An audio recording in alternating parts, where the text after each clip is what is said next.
भाई आज हम लोग जो पढ़ने वाले हैं रिफ्लेक्शन के बाद, आज हमारा जो क्लास का टॉपिक है वो है रिफ्रैक्शन। रिफ्रैक्शन हमने जूनियर क्लासेस के अंदर पढ़ चुके हैं। रिफ्रैक्शन फिनोमेना क्या होता है, हम लोग उसको बेसिक से वापस से एक बार स्टार्ट करते हैं। आप वापस से सारे जो आपके कंसेप्ट्स हैं वो वापस से एक बार रिफ्रेश करते हैं। तो ये इंपॉर्टेंट है क्योंकि आगे वाला जो टॉपिक हम लोग रिफ्रैक्शन से रिलेटेड, लेंसेज से रिलेटेड बात करेंगे, तो आपको पुराने बेसिक्स पता होने चाहिए, इसलिए हम लोग इसको स्टार्टिंग से कर रहे हैं। ठीक है, तो रिफ्रैक्शन, रिफ्रैक्शन का मतलब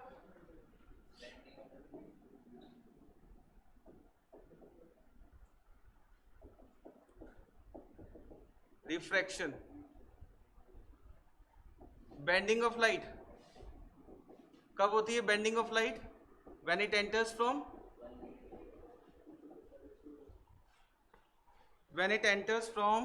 one medium to another. When it enters from one medium to another.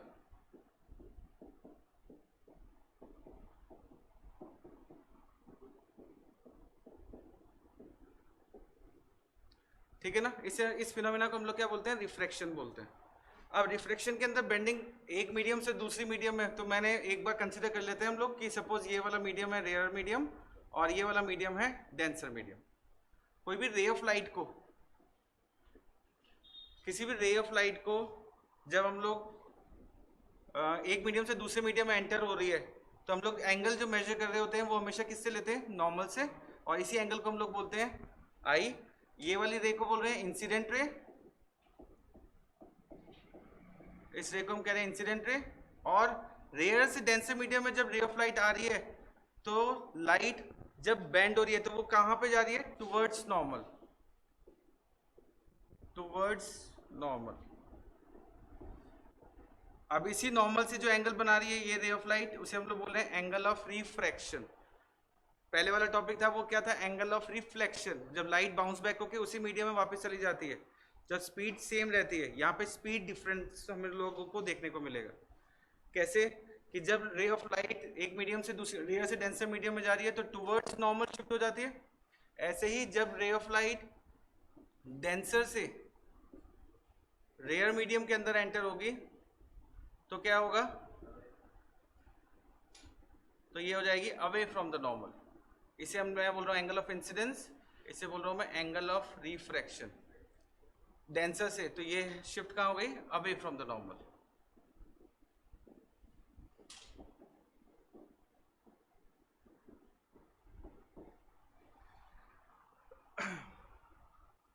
तो रेयर से डेंसर और डेंसर से रेयर। अब इसके अंदर हमारे को, अगर मैं इसी चीज को रिफ्रैक्टिव इंडेक्स या स्नेल्स लॉ की फॉर्म में पढ़े, अच्छा लॉज मालूम है सबको क्या होता है? स्नेल्स लॉ पढ़ा है। लॉज ऑफ रिफ्रैक्शन में क्या क्या पढ़ चुके हैं हम लोग? लॉज ऑफ रिफ्रैक्शन, सबसे पहला कॉमन जो दोनों के लिए था क्या? Incident ray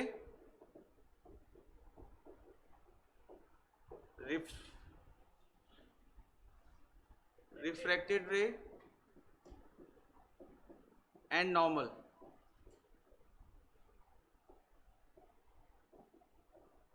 all lies in a same plane। दूसरा जिसे आप क्या बोलते हो? Snell's law. स्नेल्स लॉ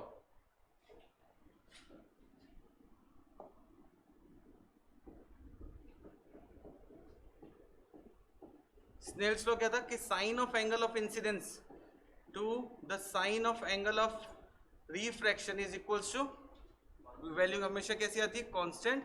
और इसी चीज को हम लोग क्या बोलते हैं? ये वैल्यू हमेशा कैसी होती है? कांस्टेंट। मतलब अगर किसी गिवन मीडियम की हम लोग बात कर रहे हैं, मैंने सपोज एक ग्लास स्लैब लिया, तो उस ग्लास स्लैब का जो रिफ्रैक्टिव इंडेक्स होगा वो क्या होगा? कांस्टेंट। कब? जब एंगल ऑफ इंसिडेंस और एंगल ऑफ रिफ्रैक्शन की वैल्यू को मैं डिवाइड करूंगा तो मुझे वो कांस्टेंट की वैल्यू मिलेगी। इसे ही हम लोग क्या कहते हैं? स्नेल्स लॉ कहते हैं। ठीक है, समझ में आ रहा है? ये पहले पढ़ चुके हैं ना हम। अब जरा इसी चीज को हम लोग न्यूमेरिकल पॉइंट ऑफ व्यू से लिख के देखते हैं कि हमारे को क्या चीज़ पता है। देखो स्नेल्स लॉ, मैं एक एग्जांपल ले रहा हूँ। इस एग्जांपल में हम लोग इनके बीच में रिलेशन समझते हैं कि ग्लास स्लैब के बीच में क्या, अगर कोई रे ऑफ लाइट को मैंने सपोज यहाँ से इंसिडेंट किया, ये है एंगल ऑफ इंसिडेंस, ये इंसिडेंट रे, और मान लेते हैं कि ये टूवर्ड्स नॉर्मल शिफ्ट हो रही है, ये हो गया आर। ये क्या है, रेयर मीडियम है तभी शिफ्ट हो रही है टूवर्ड्स नॉर्मल, रेयर मीडियम, और इससे हम लोग बोल रहे हैं डेंसर मीडियम।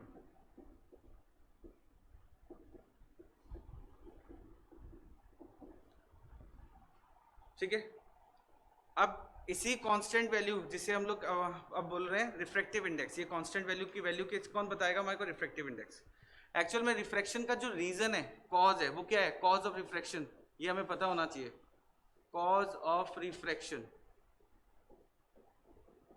रिफ्रैक्शन का कॉज क्या है, किस रीजन से रिफ्रैक्शन हो रहा है, कि लाइट जब किसी एक मीडियम से दूसरे मीडियम में जा रही है तो उसकी स्पीड चेंज हो जाती है। फॉर एग्जांपल अगर मैं बोल रहा हूँ रेयर से डेंसर मीडियम में लाइट आ रही है, रेयर से डेंसर मीडियम में लाइट आ रही है, तो उसकी स्पीड कम होनी चाहिए या बढ़नी चाहिए, कम होनी चाहिए।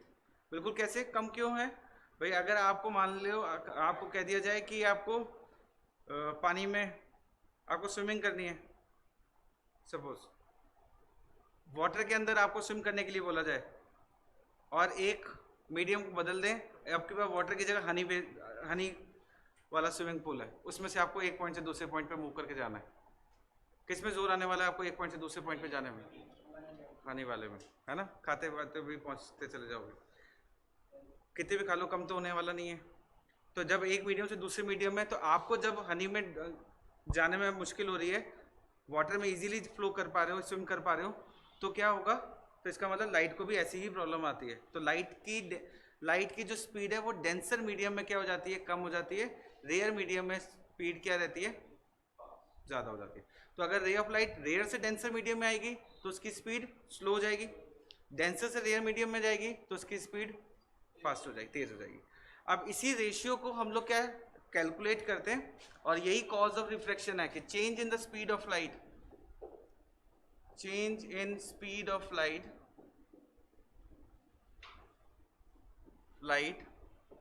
when it enters from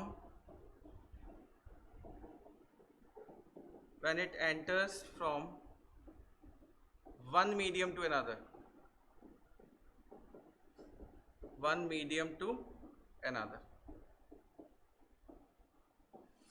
change in the speed of light when it enters from one medium to another, मतलब अगर रेयर से डेंसर मीडियम में आप जा रहे हो तो स्पीड डिक्रीज हो जाएगी, और यही डेंसर से आप रेयर मीडियम में आ रहे हो तो स्पीड इंक्रीज हो जाएगी। 10th क्लास तक शायद आपने यहीं तक पढ़ा है। इसको हम लोग स्नेल्स लॉ की रिलेशन की फॉर्म में इसको जरा लिख के देखते हैं कि हमारे को कैसे हेल्प करने वाला है। जरा देखें, मैं एक साथ कंबाइन करके रिलेशन लिख रहा हूँ। अब कंबाइन करके कैसे लिख रहा हूँ देखना बेटा, मैं लिख रहा हूँ साइन आई अपॉन साइन आर। इसकी वैल्यू कैसी है, क्या लिख रहा हूँ मैं, कांस्टेंट। ये आपका क्या है, स्नेल्स लॉ। तो ये कांस्टेंट वैल्यू को जब आप एक्सप्लेन करते हो, बताते हो, तो कैसे बताते हो, स्नेल्स लॉ की फॉर्म में बताते हो। तो कैसे बताओगे, तो ये कांस्टेंट, तो ये साइन आई अपॉन साइन आर। अब जरा देखो, यही चीज हम लोग, मैं मान लेता हूँ कि यहाँ पे स्पीड है v1 और यहाँ पे स्पीड दी हुई है आपको v2, ठीक है। स्पीड की फॉर्म में बता रहे हैं, रेयर में स्पीड v1 की वैल्यू ग्रेटर होनी चाहिए और डेंसर में v2 की वैल्यू कम हो जानी चाहिए, है ना। जरा इसको लिंक करते हैं हम लोग साइन से, sine of angle of incidence. Sine क्या एंगल कितना होता है, 0 से 90 में अपन देखते हैं, तो 0 से 90 की तरफ जब हम लोग चलेंगे तो वैल्यू कैसी होगी, इंक्रीज होगी ना।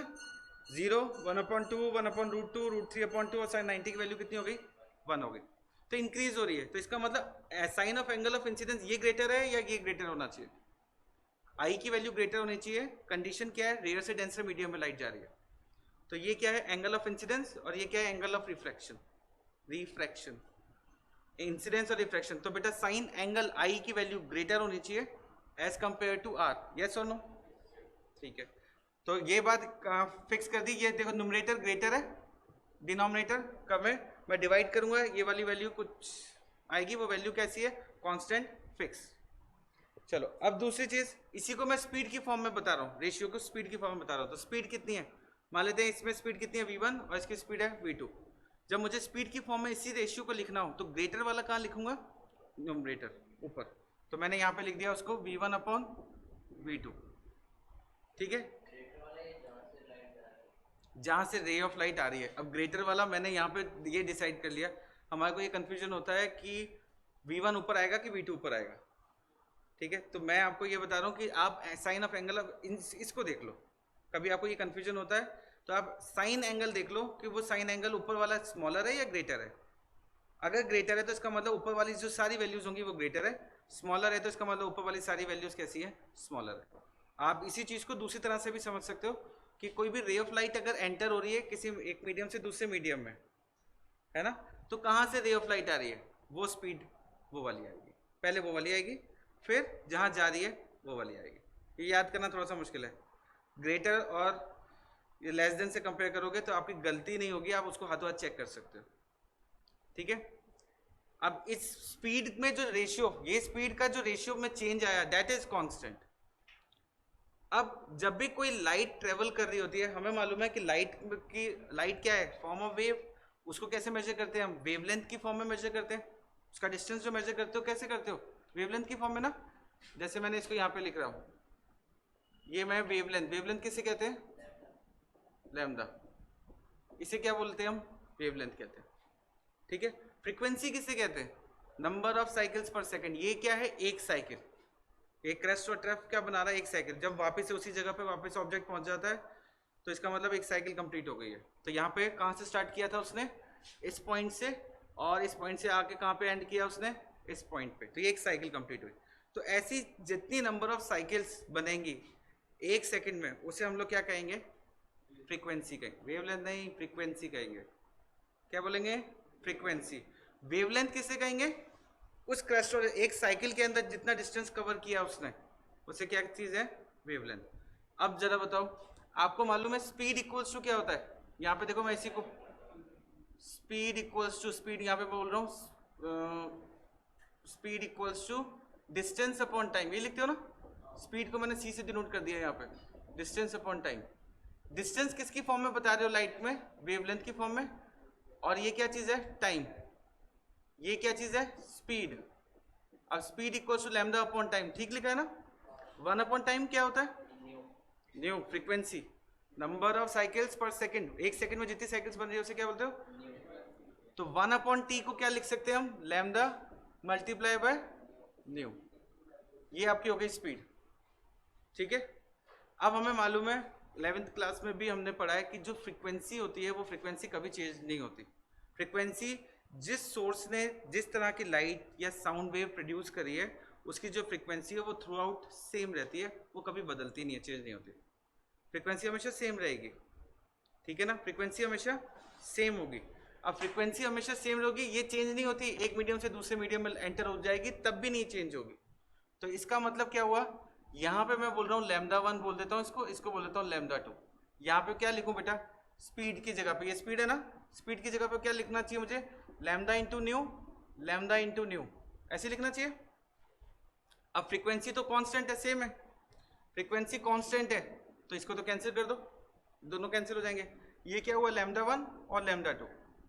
अब क्या चीज ऑब्जर्व करी, रेयर मीडियम में ये वेवलेंथ, जो लाइट की वेवलेंथ थी वो कितनी थी, लैम्डा 1।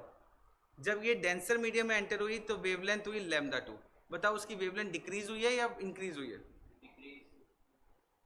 डिक्रीज हुई है। क्योंकि अभी आप कैसे चेक कर रहे हो, आप न्यूमरेटर वाला सर सारे ग्रेटर हैं, तो इसका मतलब लैम्डा 1 की वैल्यू भी क्या होनी चाहिए, ग्रेटर होनी चाहिए एज कंपेयर टू लैम्डा 2, ठीक है। समझ में आई बात। अब दूसरी चीज, लैम्डा और फ्रीक्वेंसी। अब मैं बताने जा रहा हूं इसी को रिफ्रैक्टिव इंडेक्स से, बहुत इंपॉर्टेंट पार्ट है, हमारे न्यूमेरिकल में बहुत काम आएगा। रिफ्रैक्टिव इंडेक्स, रिफ्रैक्टिव इंडेक्स क्या होता है भाई, मीडियम का कैरेक्टरिस्टिक होता है रिफ्रैक्टिव इंडेक्स, कि लाइट, अगर कोई रे ऑफ लाइट उसके अंदर एंटर होने के बाद जिस रेशियो में चेंज हो रही है वो उस रिफ्रैक्टिव इंडेक्स है। जिस एंगल से चेंज हो रही है, रेशियो ऑफ एंगल, से चेंज हो रही है वो रिफ्रैक्टिव इंडेक्स है। जिस रेशियो से वेवलेंथ का जो रेशियो है वो रिफ्रैक्टिव इंडेक्स है। बात समझ में आई? तो आप इसको डिफाइन कई तरह से कर सकते हो। जिस लाइट को आपने इंसिडेंट किया उस लाइट की कुछ ना कुछ वेवलेंथ है, और वो वेवलेंथ मीडियम के चेंज होने से वेवलेंथ में जितना चेंज आ रही है वेवलेंथ, तो आप बता सकते हो रेयर से डेंसर मीडियम में वेवलेंथ क्या हो जाएगी, डिक्रीज हो जाएगी, कम हो जाएगी। और यही वाइस वर्सा कर सकते हैं, अपोजिट बता सकते हैं। मेरी बात समझ में आई है? तो अब जरा देखो, मैं इसको बोल रहा हूँ इसका रिफ्रैक्टिव इंडेक्स है ν1, ऊपर वाला रेयर मीडियम है ν1, और इसको मैं बोल रहा हूँ ν2, ये रिफ्रैक्टिव इंडेक्स बोल रहा हूँ। अब जरा बताओ मुझे रिफ्रैक्टिव इंडेक्स किस तरह से लिखना चाहिए इसके अंदर। आपको मालूम है ऊपर वाला ग्रेटर है, नीचे वाला स्मॉलर है। ये नीचे वाला डेंसर मीडियम है इस डायग्राम में, और ऊपर वाला रेयर मीडियम है। कैसे होना चाहिए चेंज? कैसे लिखूं मैं रिफ्रैक्टिव इंडेक्स को? कैसे लिखूं? जितना ज्यादा मीडियम डेंसर हो जाएगा उसका रिफ्रैक्टिव इंडेक्स उतना ज्यादा होगा ना। एक डायमंड का रिफ्रैक्टिव इंडेक्स बहुत ज्यादा होगा, एक ग्लास स्लैब का रिफ्रैक्टिव इंडेक्स उससे कम होगा, एयर का रिफ्रैक्टिव इंडेक्स उससे कम होगा। सबसे कम एयर का रिफ्रैक्टिव इंडेक्स जिसकी वैल्यू अप्रॉक्सीमेटली हम लोग कितने लेते हैं, 1, अप्रॉक्सीमेटली 1 लेते हैं। अब जो कंफ्यूजन वाली चीज़ है वो मैं बताने वाला हूँ, जरा ध्यान से सुनना। रिफ्रैक्टिव इंडेक्स यहाँ पे सब चीज़ें न्यूमरेटर हमेशा ग्रेटर है। रिफ्रैक्टिव इंडेक्स ν2 ग्रेटर है या ν1 ग्रेटर है? ν2 ग्रेटर। रिफ्रैक्टिव इंडेक्स वो ऊपर वाला क्या है, रेयर मीडियम, नीचे वाला क्या है, डेंसर मीडियम। तो रिफ्रैक्टिव इंडेक्स किसका ज़्यादा होना चाहिए? यस, तो ν2 का। ऊपर वाला ग्रेटर है तो कंफ्यूजन तो नहीं है, ν2 अपॉन क्या लिख दूं, ν1। क्या ठीक है? ये बात समझ में आई? समझ में आई? अब अगर मैं एयर से कंपेयर कर रहा हूँ तो ν1 की वैल्यू कितनी है? क्या बोलूंगा? अगर मैं एयर से कंपेयर कर रहा हूँ तो एयर की वैल्यू कितनी है बेटा, 1। तो अगर मुझे एग्जाम में क्वेश्चन दे दें और मुझे बुलाओ कि refractive index of this medium, ये क्या है, denser medium, refractive index of this medium is suppose 1.2, बता दिया बहुत, 1.2, तो क्या समझ में आया आपको? किसकी वैल्यू दे रखी है? ν2 अपॉन ν1 की दे रखी है, क्योंकि ν1 तो 1 है और ये ν2। वापस चलो इसको मैं अभी आपको नेक्स्ट लाइन में सब वापस से क्लियर करता हूँ। जरा इसको कंप्लीट करते हैं पहले। ये ν2 अपॉन ν1 है, इसको लिखते कैसे? अब साइन कन्वेंशन कैसे लिखते हैं? कई जगह पे बुक्स में आपको ऐसे दिखेगा, बता रहा हूँ मैं, देखो ध्यान से सुनना। ये रिफ्रैक्टिव इंडेक्स कहाँ से मैंने स्टार्ट किया? मैंने स्टार्ट किया, देखो 1 से स्टार्ट हुआ है, 2 में गया है, यही ना? 1 से स्टार्ट किया है, 2 में गया है। कई जगह पे ऐसे लिखा होगा 1 से स्टार्ट किया 2 में, तो इसी चीज को रिप्रेजेंट कैसे किया होगा, ν12। कई जगह पे इसी चीज को लिखने का तरीका बदल जाएगा। अब की बार लिखेंगे न्यू, ये 2 है, ये 1 को पीछे लिख देंगे, दोनों का मतलब एक ही है, सिर्फ ये साइन ये रिप्रेजेंट करने का तरीका है। याद कैसे करना है? याद करने का तरीका बताता हूँ। जब आप इस फॉर्म में लिख रहे हो तो आपको ये देखना है कहाँ से चले थे और कहाँ पहुँच रहे हो। कहाँ से चले थे? 1 से चले थे, और कहाँ पहुँच रहे हो, 2 पे। फिर अगर दूसरे फॉर्म में लिख रहे हो तो कैसे लिख रहे हो, कहाँ गए और कहाँ आए, मतलब कहाँ से चले, कहाँ गए मतलब 2, इसी को कंबाइन कर दो तो ये 1 को पीछे लिख दिया मैंने, ठीक है? अब इसको बोलते कैसे हैं, बात समझ में आ गई? ये और ये तीनों का मतलब एक ही है, किसी भी फॉर्म में आपको लिखा हुआ मिल सकता है अलग अलग बुक्स में। नहीं आई बात समझ? इसको हम लोग क्या बोलते हैं, मैं एक्चुअल में जो लिख रहा हूँ वो क्या लिख रहा हूँ, रिलेटिव रिफ्रैक्टिव इंडेक्स। किससे कंपेयर कर रहे हैं हम? एयर से। रिलेट किससे कर रहे हैं? एयर से कर रहे हैं। इसको हम लोग बोलते हैं रिफ्रैक्टिव इंडेक्स। देखो बोलते हैं तो ऐसे बोलते हैं, refractive index, refractive index of 2 with respect to 1, यही लिखा है ना, refractive index of 2 with respect to 1। बात समझ में आई? इसी को आप क्या बोल रहे हो, एक और रिलेटिव रिफ्लेक्टिव इंडेक्स, रिलेटिव भी बोलते हैं, रिलेटिव इंडेक्स, ठीक है? पर हमें ये वाला याद रखना है, refractive index of 2 with respect to 1। बात समझ में आई? बिल्कुल क्लियर, अच्छे से। जरा अब कंफ्यूजन थोड़ा सा क्रिएट करते हैं, अब आपको देखें कि इतना समझ में आई। हटा दो इसको।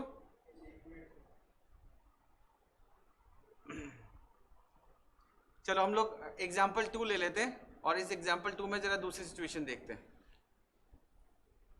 मुझे ये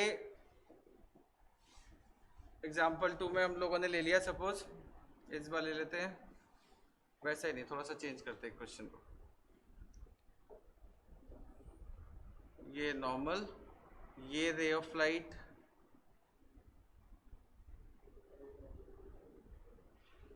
ये आई, ये आर, ये नॉर्मल, ये इंसिडेंट रे, ये रिफ्रैक्टेड रे। ठीक है, इसका रिफ्रैक्टिव इंडेक्स है ν1, इसका रिफ्रैक्टिव इंडेक्स है ν2, इसका रिफ्रैक्टिव इंडेक्स मान लेता हूँ ये सपोज है एयर, इधर ध्यान से सुनना बेटा, ये है एयर और ये कोई डेंसर मीडियम है, मान लेते हैं वो है वाटर मान लेता हूँ। तो इसका रिफ्रैक्टिव इंडेक्स क्या बोलूँ, वाटर, और इसका रिफ्रैक्टिव इंडेक्स को क्या लिख दिया, एयर। जैसे जैसे मैंने जो पढ़ा है मैंने वो सारी चीज़ें एक बार लिख दी। ठीक है, अब हमारे को क्या चीज़ का ध्यान रखना है वो हम लोग एक बार देखते हैं और आपको कितना समझ में आया वो भी। जरा इसी को जरा स्नेल्स लॉ के फॉर्म में लिखते हैं, ध्यान से सुनना। देखो स्नेल्स लॉ की फॉर्म में लिखेंगे तो कैसे लिखेंगे, और पूरा कंबाइन करके लिखते हैं। इसकी वेवलेंथ बोल देता हूँ λ1, इसकी वेवलेंथ बोल देता हूँ λ2। तो स्नेल्स लॉ बाय फर्स्ट कैसे लिखूं, साइन आई upon sine r, refractive index की फॉर्म में लिखना चाहता हूं मैं, बताओ कैसे लिखूं, क्या लिखना चाहिए, आई अपॉन आर, आई ये रहा, आर ये रहा, नहीं पहले मुझे रिफ्रैक्टिव इंडेक्स चाहिए। रिफ्रैक्टिव इंडेक्स बताओ, न्यू ए अपॉन न्यू डब्ल्यू या न्यू डब्ल्यू अपॉन न्यू ए,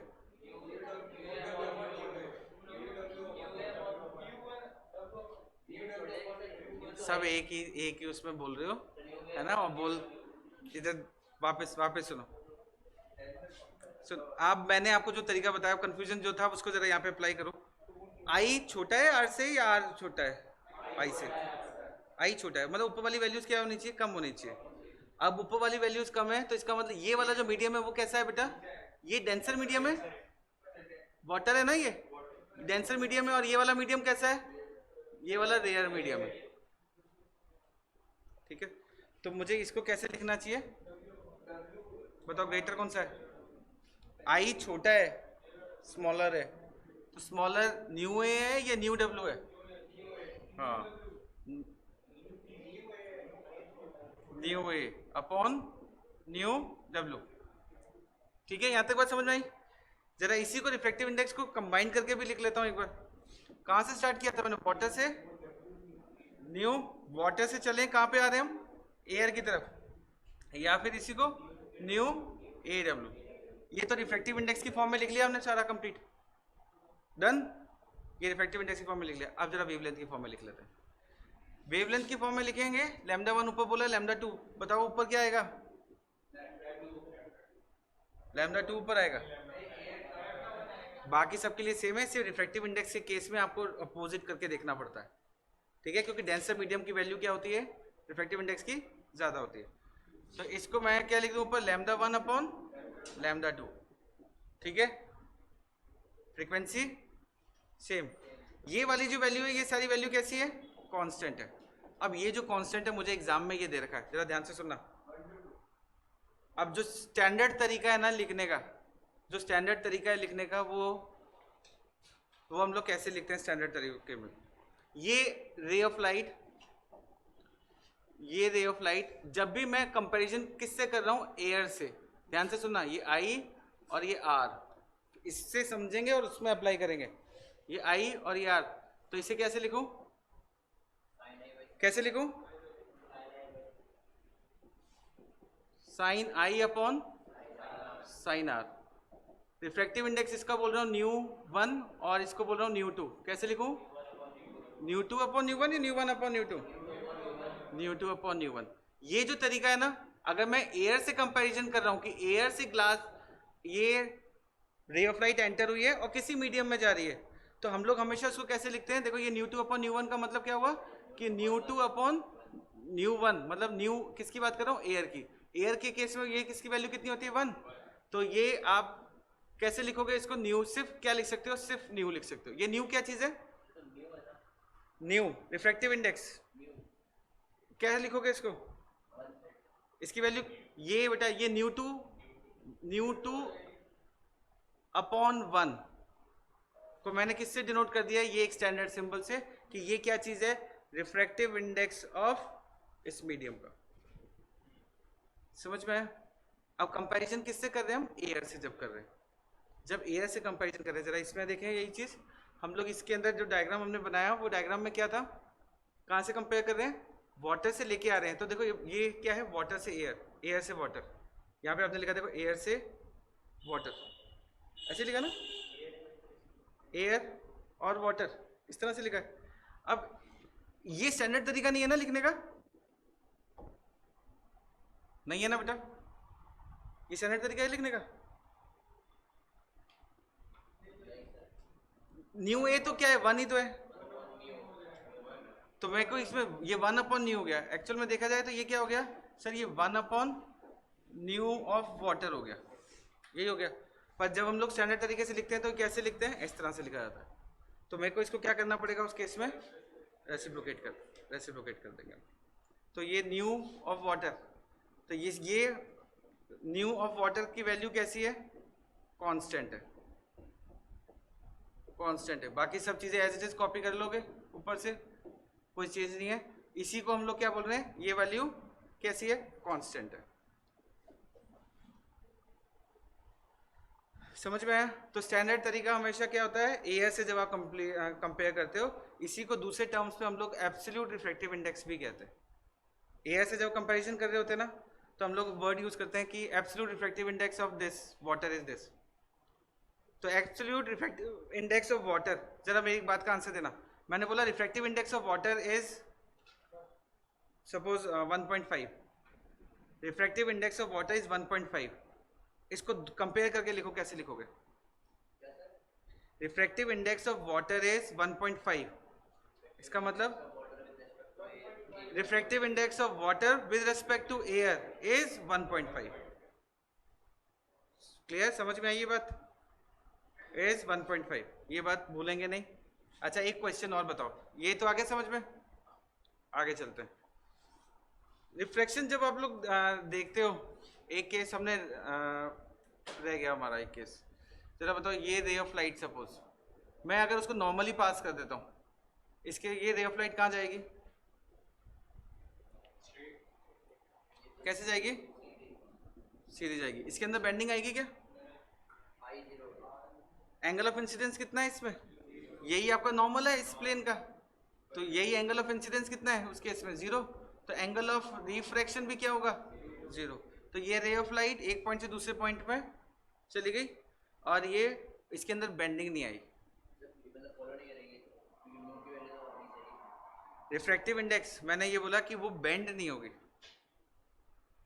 यहाँ पे हम लोग क्या कह रहे हैं कि वो बेंड नहीं होगी, वो रे ऑफ लाइट कैसे पास हो जाएगी, सीधी चली जाएगी, सीधी चली जाएगी। क्यों, क्योंकि बेंडिंग एक्चुअल में क्यों हो रही है, जरा देखें एक बार, एक छोटी सी बात सुनना।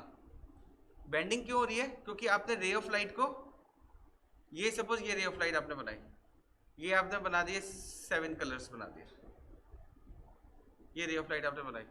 अब इनके बीच में आपने एक्चुअल में पाथ डिफरेंस क्रिएट कर दिया, तो जो रे पहले आई थी वही पहले जाएगी, जाएगी ना वही। पाथ डिफरेंस का मतलब अगर मैं यहाँ से एक परपेंडिकुलर ड्रॉ कर दूँ, यहाँ से ये जो पार्टिकल है, ऐसे मान लेते हैं कि ये जो पार्टिकल है इस पॉइंट पे है, ये पार्टिकल इस पॉइंट पे, ये पार्टिकल अपने इस सरफेस पे पहुंच चुका, इस सरफेस पे पहुंच चुका, पर ये वाला पार्टिकल अभी भी नहीं पहुंचा, वो लेट पहुंच रहा है। अगर वो लेट पहुंच रहा है तो ऑब्वियसली इस सरफेस तक पहुंचने में भी वो क्या करेगा, लेट करेगा। ये वाला तो पहले निकल चुका और वो वाला अब निकला है, तो ये रे ऑफ लाइट, ये कुछ डायग्राम बनाओगे तो कुछ ऐसे ही होगा। यहाँ पे ये पार्ट डिफरेंस आपको बता सकता है, समझ में आया, समझ में आई मेरी बात। तो आपने अगर रे ऑफ लाइट को बेंड किया है, अगर आपने उसको सीधे सबको एक साथ भेजा है, सबको एक साथ भेजा है, मैं नेग्लेक्ट कर रहा हूँ कि उनकी स्पीड अलग अलग है। मैं रे ऑफ लाइट को अगर मैंने नॉर्मली भेजा है सभी पे, तो वो सारे कलर्स एक साथ पहुँच रहे हैं, सारी लाइट एक साथ पहुँच रही है, तो उनके बीच में पार्ट डिफरेंस नहीं है। पर इसका मतलब ये नहीं है कि उसकी स्पीड चेंज नहीं हो रही, स्पीड चेंज हो रही है, पर चेंज हो रही है तो सबकी एक साथ हो रही है। स्पीड तो इसमें भी चेंज हो रही है, ये रेयर मीडियम है और ये डेंसर मीडियम है, यही है ना। स्पीड इसके अंदर भी चेंज हो रही है, पर क्या चीज़ का फर्क है कि यहाँ पे पार्ट डिफरेंस आपने उसको बेंड करके क्रिएट कर दिया। ये पार्ट डिफरेंस हमेशा फॉलो हो रहा है, और यही रीजन है कि वो लाइट कैसी होती है, बेंड होती हुई नजर आ रही है। एक चीज़ और,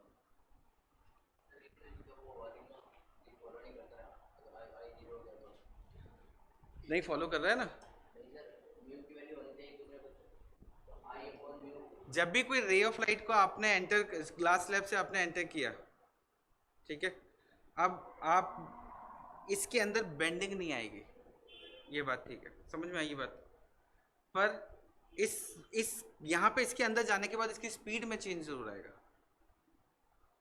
ये कैसा है, एक एक्सेप्शन है, एक एक्सक्लूसिव केस है, जब नॉर्मली हम लोग लाइट को एंटर करा रहे हैं तो स्पीड के अंदर जो आएगा वो चेंज आएगा। ग्लास स्लैब अपनी प्रॉपर्टी शो करेगा, लाइट की स्पीड को रिड्यूस करेगा। समझ में आई मेरी बात? जरा मुझे बताओ, अब इसी से रिलेटेड एक चीज़ और बताता हूँ, बहुत अच्छी और बहुत इंपॉर्टेंट, ध्यान से सुनना। कलर्स के ऊपर कैसे डिपेंड करेगा? आपको मालूम है कलर्स क्या होते हैं? विबगोर, VIBGYOR, ठीक है। ये जो कलर है इसकी वेवलेंथ, सबसे ज्यादा वेवलेंथ किसकी होती है? रेड की मैक्सिमम होती है, तभी दूर तक ट्रेवल कर जाता है ये, और इसकी वेवलेंथ सबसे मिनिमम होती है, यही होती है ना। मतलब ये इंक्रीज हो रही है। फ्रीक्वेंसी की बात करते हैं, तो फ्रीक्वेंसी के केस में उल्टा होता है। अगर मैं फ्रीक्वेंसी की बात कर रहा हूं तो फ्रीक्वेंसी सबसे ज्यादा किसकी होगी? वॉयलेट की। इसकी फ्रीक्वेंसी मिनिमम, इसकी फ्रीक्वेंसी मैक्सिमम, ठीक है, मिनिमम से मैक्सिमम, ये ऐसे चल रहा होता है। स्पीड इक्वल्स टू क्या होता है? Distance upon time, distance upon time, या ऐसे बोलता हूँ डिस्टेंस मल्टीप्लाई बाय फ्रीक्वेंसी, ठीक है। ये बात समझ में आ गई? डिस्टेंस मल्टीप्लाई बाय क्या कर दिया? फ्रीक्वेंसी कर दिया हमने। अब डिस्टेंस मल्टीप्लाई बाय फ्रीक्वेंसी, तो क्या करें, जरा चेक करो स्पीड को लेके।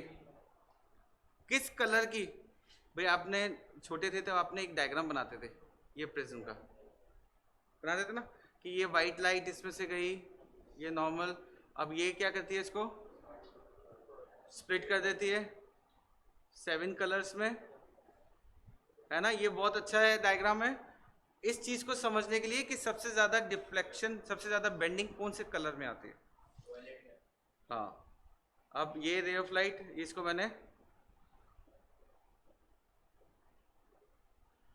VIBGYOR,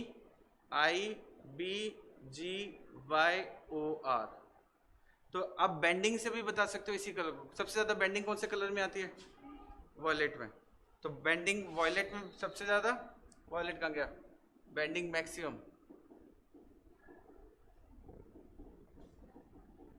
बेंडिंग मैक्सिमम, और इसके अंदर बेंडिंग मिनिमम।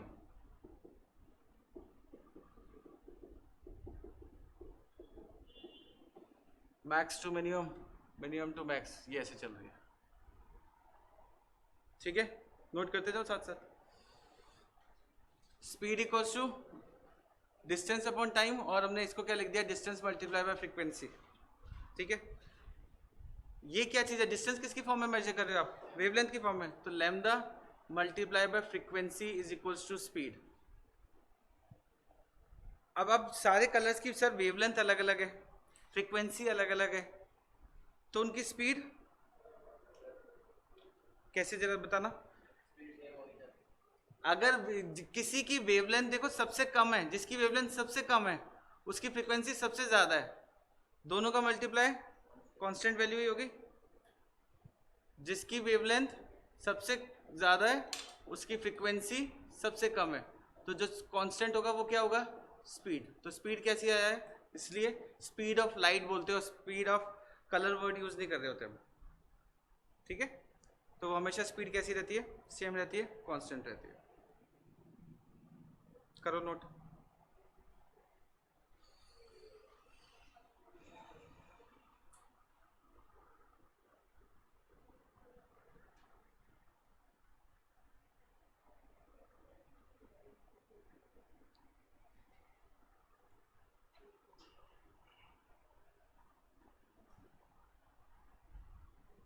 समझ में आ गया?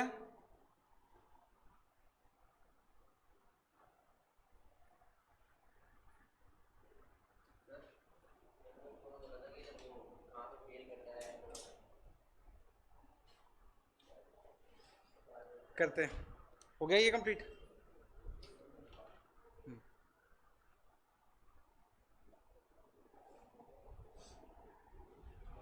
डन।